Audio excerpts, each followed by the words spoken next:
Hello दोस्तों, कैसे हैं आप सब। उम्मीद है कि सब बढ़िया से होंगे।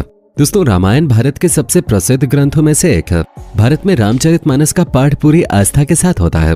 महर्षि वाल्मीकि द्वारा रामायण में भगवान राम की संपूर्ण जानकारी लिखी गई है, लेकिन कुछ लोग भगवान के होने पे ही सवाल उठाते हैं और रामायण को केवल कहानियों से भरी किताब मानते हैं। लेकिन क्या होगा जब हम आपके सामने इसके सत्य होने के सबूतों को बताएंगे, जिसका हर एक सबूत इसके सत्य होने की ओर इशारा करता है। दोस्तों, आज हम वैज्ञानिक अध्ययनों के आधार पर ये सिद्ध कर देंगे कि रामायण में वर्णित घटनाएं पूर्णतया सत्य हैं। रामायण के अनुसार भगवान राम ने अधर्मी रावण को मारकर धर्म की स्थापना की थी। ज्यादातर लोगों का सवाल होता है, क्या भगवान राम वाकई धरती पर पैदा हुए थे? क्या वास्तव में रावण के 10 सिर और 20 भुजाएं थे? क्या हनुमान जी अपनी इच्छा से अपना रूप बदल सकते थे? दोस्तों, आज के इस वीडियो में हम आपको रामायण से जुड़े उन तमाम सबूतों से रूबरू करवाएंगे, जिससे राम और रामायण दोनों सच साबित हो जाएंगे। दोस्तों, वीडियो शुरू करने से पहले आप सबसे एक ही रिक्वेस्ट है कि अगर आप इस चैनल पे नए हैं तो प्लीज वीडियो को लाइक और चैनल को सब्सक्राइब जरूर कर लीजिएगा। नंबर 1, रावण का महल। दोस्तों, लंकापति रावण के महल के अवशेष आज भी मौजूद हैं। ये वही महल है जिसे हनुमान जी ने लंका के साथ जला दिया था।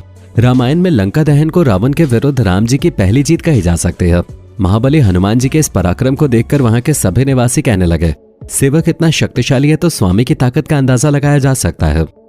नंबर 2, सुग्रीव की गुफा।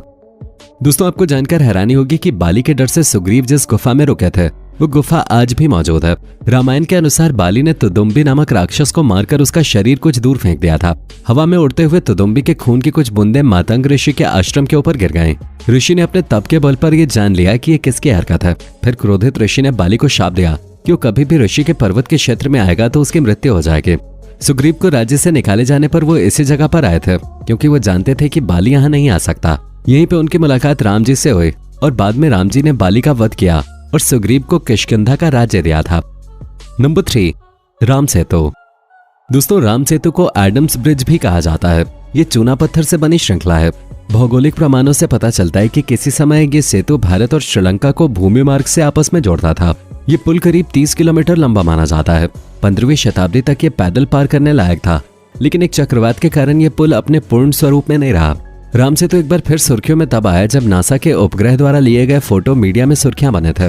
समुद्र पर बने सेतु को राम जी की दूसरी विजय कहा जा सकता है, क्योंकि रावण को विराट समुद्र की तरफ से किसी से कोई खास खतरा नहीं था। अब तो दोस्तों, इस पर एक फिल्म भी बन रही है। नंबर 4, पानी में तैरने वाले पत्थर। दोस्तों, राम सेतु पुल के पत्थर पानी पर तैरते थे। सुनामी के बाद रामेश्वरम के उन पत्थरों में से कुछ जमीन पर आ गए थे। शोधकर्ताओं ने जब उन्हें दोबारा पानी में फेंका तो वो तैर रहे थे, जबकि दूसरे पत्थर पानी में डूब जाते थे। आपकी जानकारी के लिए बता दूं कि नल और नील की उपस्थिति में वानर सेना ने 5 दिन में 30 किलोमीटर लंबा और 3 किलोमीटर चौड़ा पुल तैयार किया था। रामेश्वरम में आई सुनामी के दौरान ये पत्थर दिखाई दिए थे। आज भी कई साधु संतों के पास इस तरह के पत्थर हैं। नंबर 5, लंका जलने का अवशेष। दोस्तों, रामायण के अनुसार हनुमान जी ने समस्त लंका को आग लगा दी थी, जिसके प्रमाण उस जगह से मिलते हैं। जलने के बाद वहां की मिट्टी काली हो गई थी, जबकि उसके आसपास की मिट्टी का रंग वैसा ही है। नंबर 6, रामायण कालीन हवाई अड्डे। दोस्तों, श्रीलंका की रामायण अनुसंधान टीम ने रावण के रामायण काल के 4 हवाई अड्डे खोजने का दावा किया है। पिछले 9 वर्षों से ये कमेटी श्रीलंका के कोने कोने की छानबीन कर रहे थे। यहाँ उन्हें कई जानकारी और अवशेष मिले, परंतु पिछले 4 सालों में लंका के दुर्गम स्थानों की खोज के दौरान रावण के 4 हवाई अड्डे हाथ लगे। कमेटी के अध्यक्ष अशोक केंट का कहना है, रामायण की लंका वास्तव में श्रीलंका ही है। यहाँ उसानगोडा, गुरुलुपोथा, तूतुपोला कंदा और वारियापोला नामक 4 हवाई अड्डे मिले हैं। नंबर 7, अशोक वाटिका। दोस्तों, अशोक वाटिका आज भी लंका में स्थित है, जहां रावण ने सीता माता को हरण करने के पश्चात कैद कर रखा था। ऐसा माना जाता है कि एलिया पर्वत की एक गुफा में सीता माता को रखा गया था, जिसे सीता एलिया नाम से जाना जाता है। यहाँ सीता माता का एक मंदिर भी है, जिसे विरांगटोक कहते हैं, जो वही आंगना से 10 किलोमीटर दूर है। यहीं पर सीता जी का अपहरण कर पुष्पक विमान को उतारा गया था। जहाँ सीता माता को ले जाया गया, उस जगह का नाम गुरुलपोटा है, जिसे अब सीतो कोटुआ के नाम से भी जाना जाता है। नंबर 8, संजीवनी बूटी पहाड़। दोस्तों, आप सभी संजीवनी बूटी के बारे में तो जानते ही होंगे। जब लक्ष्मण जी को शक्तिबाण लगा था तो इसी बूटी से उनके प्राण वापस आए थे। आपको जानकर हैरानी होगी, आज भी इस जगह ये पर्वत मौजूद है। रामायण में संजीवनी बूटी से लक्ष्मण के प्राण वापस लाने और हनुमान जी द्वारा पहाड़ लाने के बारे में सभी जानते हैं। रामायण में संजीवनी को चमकीली और विचित्र गंध वाली बूटी बताया गया है। संजीवनी पर्वत आज भी श्रीलंका में मौजूद है। बाद में हनुमान जी ने इस पहाड़ के टुकड़े करके इसे श्रीलंका में फेंक दिया था जहां जहां इस पहाड़ के टुकड़े गिरे वहां के पेड़ पौधे और जड़ी बूटी बाकी जगहों से अलग होते हैं। नंबर 9, दिव्रुमपोला। ये वही जगह है जहां रावण से सीता जी को बताने के बाद भगवान राम ने उन्हें अपनी पवित्रता दिखाने को कहा था, जिसके लिए सीता जी को अग्नि परीक्षा देनी पड़ी थी। आज भी यहाँ वो पेड़ मौजूद है जिसके नीचे सीता जी ने यह परीक्षा दी थी। उस पेड़ के नीचे लोग जरूरी फैसले लेते हैं। नंबर 10, हनुमान जी के पैरों के निशान।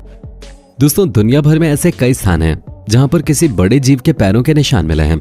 लोगों का मानना है कि ये पैरों के निशान हनुमान जी के हैं। बहुत सारे पैर के निशानों के अध्ययन करके वैज्ञानिकों ने इस बात की पुष्टि की है कि ये चिन्ह रामायण कालीन है। नंबर 11, श्रीलंका में हनुमान पद चिन्ह। दोस्तों, हनुमान जी ने जब सीता जी की खोज के लिए समुद्र पार किया था तो उन्होंने विशाल रूप धारण किया था। फिर वो आकाश मार्ग से समुद्र पार करके श्रीलंका पहुंच गए थे। ऐसा कहा जाता है कि जहां उन्होंने पहले कदम रखे वहां उनके पैरों के निशान बन गए। ये निशान आज भी वहां मौजूद हैं। नंबर 12, लेपाक्षी में हनुमान पद चिन्ह। दोस्तों, भगवान श्री राम जी हनुमान जी के साथ यहाँ दर्द से तड़प रहे जटायु से मिले थे।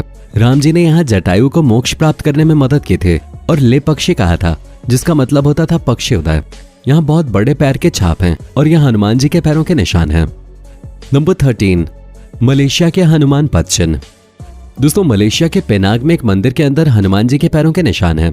लोग अपने अच्छे भाग्य के लिए इस पद चिन्ह पर सिक्के चढ़ाते हैं। इस मंदिर के बारे में भी कहा जाता है कि ये रामायण काल के ही हैं। नंबर 14, कुनेश्वर मंदिर। दोस्तों, रावण भगवान शिव जी की पूजा करते थे। उसने भगवान शिव के लिए यह मंदिर बनवाया था। ये इकलौता मंदिर है जहां भगवान से ज्यादा उनके भक्त रावण की आकृति बनी हुई है। इसी मंदिर में बनी एक आकृति में रावण के 10 सिरों को प्रदर्शित किया गया है, जो बताता है कि रावण के 10 सिर थे। नंबर 15, पंचवटी। दोस्तों, आज भी नासिक के पास पंचवटी तपोवन है, जहां अयोध्या से वनवास काटने के लिए निकले भगवान राम, सीता माता और लक्ष्मण रुके थे। यहीं पर लक्ष्मण जी ने सुपर्णखा के नाक भी काटे थे। नंबर 16, जानकी मंदिर। दोस्तों, नेपाल के जनकपुर शहर में जानकी मंदिर है। रामायण के अनुसार सीता माता के पिताजी का नाम जनक था और उन्हीं के नाम पर इस शहर का नाम जनकपुर रखा गया है। साथ ही सीता माता को जानकी के नाम से भी जाना जाता है, इसलिए इस मंदिर को जानकी मंदिर कहते हैं। यहाँ हर रोज दर्शन के लिए हजारों श्रद्धालु आते हैं। साथ ही इस मंदिर में वो जगह भी है जहाँ भगवान श्री राम और माता सीता का विवाह हुआ था। नंबर 17, रामलिंगम। दोस्तों, रावण को मारने के बाद भगवान राम को पश्चाताप करना था, क्योंकि उन्होंने एक ब्राह्मण को मारा था। इसके लिए उन्होंने शिव जी की आराधना भी की थी। भगवान राम को भगवान शिव ने 4 शिवलिंग बनाने को कहा। एक रेत का शिवलिंग सीता माता ने बनाया, 2 शिवलिंग हनुमान जी कैलाश से लेकर आए थे और एक शिवलिंग भगवान राम ने स्वयं अपने हाथों से बनाया था, जो आज भी इसी मंदिर में स्थित है। इसलिए इस जगह को रामलिंगम कहते हैं। तो दोस्तों, कैसा लगा हमारा आज का एपिसोड, हमें कमेंट करके बताइएगा जरूर। हमें आपके कमेंट का इंतजार रहेगा।